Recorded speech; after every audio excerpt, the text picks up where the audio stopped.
Bonjour, bienvenue sur TV Land, votre web télévision locale.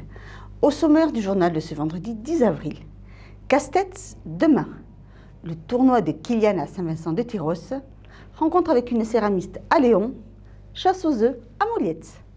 À Casse-tête, la municipalité a initié une réflexion sur l'avenir de la commune. Casse-tête demain, d'un point de vue économique, aménagement des espaces publics, nature et loisirs. Une étude urbaine globale a donc été confiée à un bureau d'études. Des Castésiens ont été conviés à y participer également.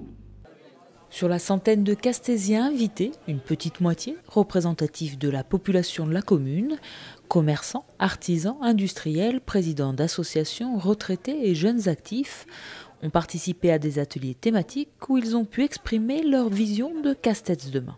C'est ça, c'est donner leurs sentiments sur ce qu'ils vivent eux au quotidien. Alors nous élus, on le vit bien sûr, ce dossier on va s'en saisir nous derrière, mais il était important dans cette démarche que les citoyens se sentent impliqués. Et on l'a vu vraiment, moi j'ai écouté d'une oreille attentive ces débats, les gens sont impliqués, ils ont un avis à donner, et ils veulent que ça soit entendu et c'était l'occasion. Donc après il y aura une phase de rendu où il y aura des réunions publiques pour rendre ce projet et au mois de septembre il y aura une exposition pour montrer via une maquette ce qu'on propose, les lignes de ce qu'on peut être Casse-tête demain. Donc les gens étaient très impliqués et voilà, moi je suis vraiment satisfait de cette soirée parce qu'on les a sentis vraiment à fond dans ce projet et à nous accompagner. Donc nous derrière, ça nous met un peu la pression puisqu'il va falloir qu'on travaille et qu'on fasse des choix, qu'on indique au cabinet de se focaliser plus sur un thème que sur un autre et derrière on aura des propositions à faire. À travers 4 thématiques, économie et activité, espace public et déplacement, nature et loisirs et entrée de ville et commerce, les participants ont pu donner leurs avis et formuler leurs idées, des réflexions qui vont nourrir le projet et orienter les élus et les urbanistes. Nous, on est sur un territoire 1 an, 2 ans maximum. On n'est pas suffisamment longtemps pour bien comprendre un territoire et les ateliers thématiques que l'on fait au départ, sans projet, on n'a pas de projet aujourd'hui. Sans projet, ça nous permet vraiment de nous immerger dans le territoire, nous, de recevoir de la part des habitants un petit peu le ressenti des lieux, comment ils habitent la ville. Et de temps en temps, on arrive à attraper 2, 3, 4 ficelles pour le projet global. Et nous, on comprend quand même, c'est un gain de temps pour tout le monde, en fait, ces ateliers en début. Et puis en plus, c'est une manière aussi pour les habitants de s'approprier la démarche un peu collective et pas forcément de sa petite parcelle et de son petit terrain à rentabiliser entre guillemets. Parmi les observations récurrentes se pose le problème du contournement des camions et de l'aménagement du centre-ville. La préoccupation principale, c'est surtout les axes d'entrée-sortie du village qui sont assez problématiques et l'aménagement du centre du village qui aujourd'hui est à repenser. Donc c'est des idées, des échanges principalement là-dessus et sur l'activité loisir, économique du village. Ouais, c'est très très intéressant et je pense que ça nécessite au fur et à mesure que le projet avance un petit peu plus de débat quand ça aura avancé. Il y a un bon échange d'idées, il y a vraiment beaucoup de choses à faire et il y a c'est le brainstorming comme on dit à l'anglaise qui fera vraiment que la petite idée à laquelle ni les uns ni les autres auront pensé, le fait d'en discuter tous ensemble, il y a peut-être justement ce petit déclic qui va se faire et qu'on pourra trouver une solution pour le village et pour tout le monde, quoi. La municipalité espère désormais que le projet, qui est maintenant dans les mains du bureau d'études, soit présenté à la population castésienne avant l'été au cours d'une réunion publique. La solidarité est une valeur importante dans le rugby. L'école du rugby du pays tyrossais n'y déroge pas et organisé dimanche dernier la 2e édition du tournoi de Kilian. Regardez. Le rêve de Kilian, c'est de marcher et de jouer au rugby. Crevette et Mini Poussin se sont réunis au stade de Bury pour soutenir Kilian, un jeune garçon handicapé, autour d'un tournoi de rugby organisé par l'école de rugby du pays tyrossais. J'ai entraîné il y a 3 ans son frère et à la fin de l'année on organise un repas avec les crevettes. C'est les parents qui nous l'offrent et ce petit garçon est arrivé. Jordan, son grand frère, m'a présenté à Kilian et je me suis pris d'amour pour ce petit garçon et j'ai dit pour ce petit gars je ferai quelque chose. Petit Franck a organisé ce tournoi pour nous aider afin de récolter des fonds pour Kilian. et où il a fait ce tournoi pour les crevettes de l'école de rugby. Il avait organisé ça déjà l'année dernière. Et depuis, Kylian a pu bénéficier de la thérapie encore une fois, où on a pu constater des résultats assez probants sur son autonomie. Depuis le départ, l'école de rugby est vraiment un partenaire lié à notre association, car ils nous soutiennent constamment et ils sont avec nous au quotidien. Avec l'école de rugby, nous avons monté une buvette. Et tous les bénéfices de cette buvette iront à l'association du rêve de Kylian. Les parents des crevettes, des tout petits et des mini-poussins, leur maman, papa bien sûr, s'ils sont cuistots, ont fait des gâteaux. Toute la vente des gâteaux sera pour le rêve de Kylian. Et bien sûr, la maman tient son stand comme d'habitude. À ces fonds se rajoutent ceux des 5 clubs qui ont fait le déplacement, à savoir Ondres, Dax, Souston, Mouguer et Cabreton, qui ont chacun reversé 50 € à l'association. Un total de 1200 € a déjà été récolté l'an dernier en faveur de l'association, le rêve de Kylian. Et donc notre association, on l'a fondée avec tous les deux, avec mon mari, pour notre fils Kylian, qui est atteint d'une infirmité motrice cérébrale. On a fait cette association car on a trouvé une thérapie à lui faire faire aux États-Unis. Ça s'appelle le biofeedback, afin qu'il puisse marcher un jour. Depuis l'année dernière, Kylian donc a effectué cette thérapie qui lui a apporté beaucoup plus d'équilibre et un grand bonheur pour nous. Le 24 février 2015, il nous a effectué 14 pas seul lorsque l'on lui fait faire les exercices tous les jours. Donc c'est une grande avancée, surtout qu'en sachant que la thérapie, il faut la continuer tous les 6 mois.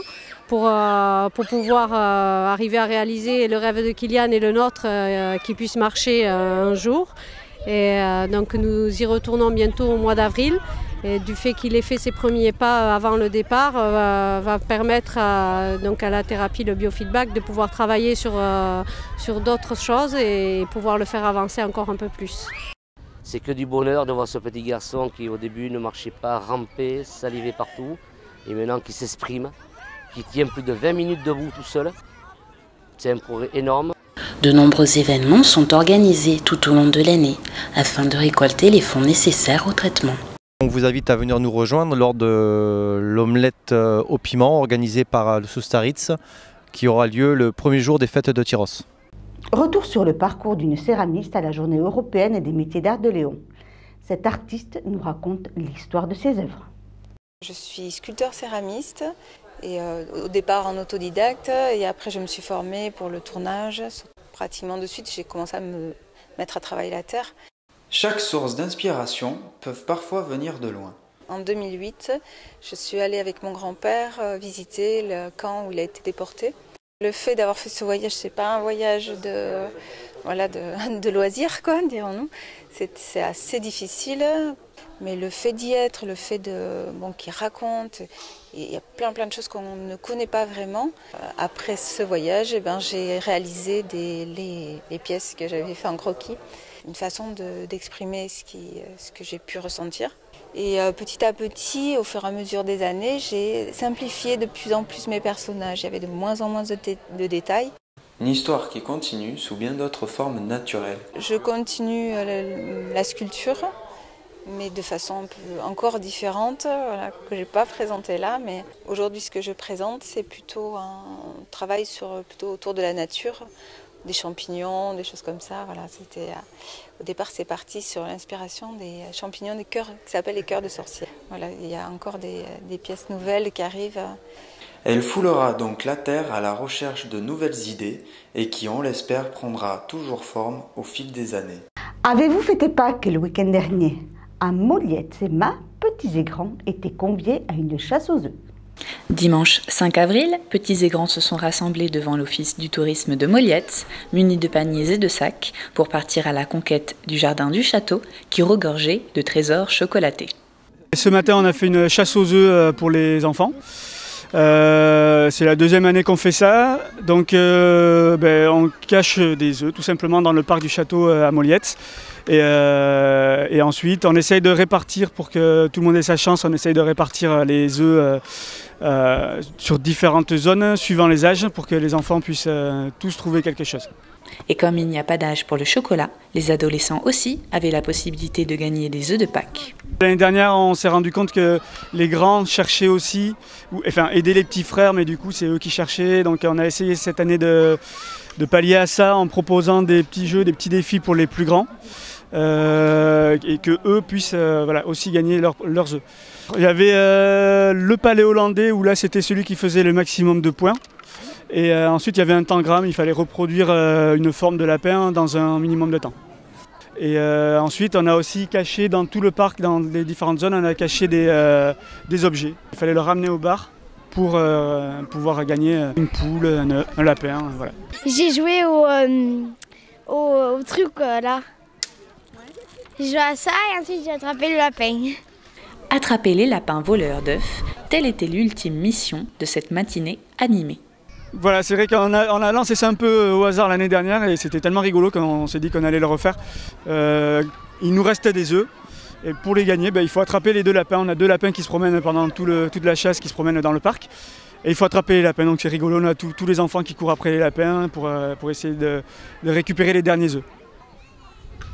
Ah, il y a un gros malin derrière. Il est rose, j'ai pari. Je m'en doutais. Tous les œufs trouvés et la photo avec les lapins prises, chaque enfant a pu repartir avec ses œufs et le sourire. Combien t'as trouvé? 5. Comment ça fait ça? 2, 3.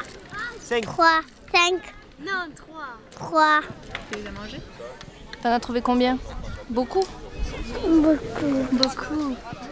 C'est bien, ça permet de réunir les gens. On voit des gens qu'on ne voit pas forcément sur d'autres animations qui se passent à Moliette. Et puis c'est sympa, ça fait plaisir aux enfants. Il y a aussi des gens de l'extérieur. Non, c'est bien. Jeux, partage et chocolat, Pâques, c'est une matinée de plaisir à savourer sans modération. Voilà, cette édition est maintenant terminée. Je vous donne rendez-vous lundi 13 avril pour un prochain journal de TV Land, votre télévision locale. Je vous souhaite en attendant de passer un excellent week-end.